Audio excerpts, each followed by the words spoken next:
কি শুনে বলেছেন, ইস্তাউসু বিল বুসারা খায়রা, যুদ্ধবন্দীদের সাথে তোমরা ভালো আচরণ করো। বদরের যুদ্ধে 70 জন বন্দী হয়ে আসে। বিশ্বনবী 70 জনকে সাহাবাতের মধ্যে ভাগ করে দিলেন, বললেন তোমরা খারাপ তা খাবে, বন্দীদেরকে ভালো পাঠা হবে। কি নমুনা স্থাপন করেছে ইসলাম। ইয়ামামার বড় লিডার ছিলেন, যুদ্ধবন্দী হয়ে মদিনায় আসলেন, নাম সুমামা ইবনে উসাল। নাম কি? সুমামা ইবনে উসালকে যুদ্ধবন্দী হিসেবে আনা হলো। তাকে মসজিদে নববীর পিলারের সাথে রশি দিয়ে বাঁধা হলো। বিষ্ণু বললেন, সুমামা, কি অবস্থা তোমার? কি অবস্থা তোমার? কেমন লাগে? তোমার সাথে কেমন আচরণ করা হবে বলো? বললেন, মুহাম্মদ, তুমি চাইলে মারতেও পারো, বাঁচিয়েও রাখতে পারো। বিষ্ণু বললেন, সুমামা, এ দুনিয়াটাই শেষ নয়, আখিরাতে বিশাল এক জগৎ পড়ে আছে। তুমি যদি শাহাদা বাক্য পড়ো, আমাদের ভাই হয়ে যাবা। তোমার সেফটি সিকিউরিটির দায়িত্ব আমাদের। আমরা তোমরা সবাই মিলে এক।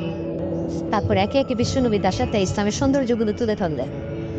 সালাত কি, জাকাত কি, এগুলো বুঝালেন। পানিতে যেয়ে বললেন, সবচেয়ে ভালো খাবার রান্না করো। একজনকে দিয়ে মসজিদে পাঠালেন। যুদ্ধবন্দির সাথে কি আচরণ দেখছেন।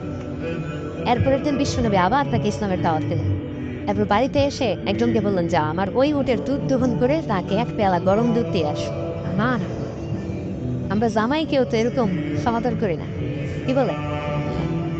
তৃতীয় দিন বিশ্বনবী আবার খাবার নিয়ে গেলেন, আবার ইসলামকে তুলে ধরলেন।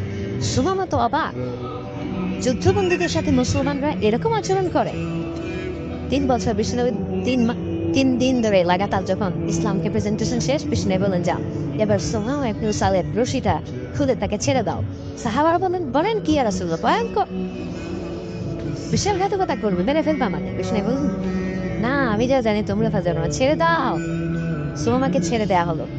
সুমামা বের হলেন মসজিদ থেকে। ফিরে তার ভূখণ্ড, তার এলাকা ইয়ামামাতে তিনি গেলেন। মদিনার মসজিদ নবীর পাশে খেজুর বাগানের পাশে তিনি অজু করলেন, গোসল করলেন, অজু করলেন। এরপর ফিরে এসে বিশ্বনবীর সামনে দাঁড়িয়ে বললেন, আশহাদু আল্লা ইলাহা ইল্লাল্লাহ ওয়া আশহাদু আন্না মুহাম্মাদান আবদুহু ওয়া রাসূলুহু।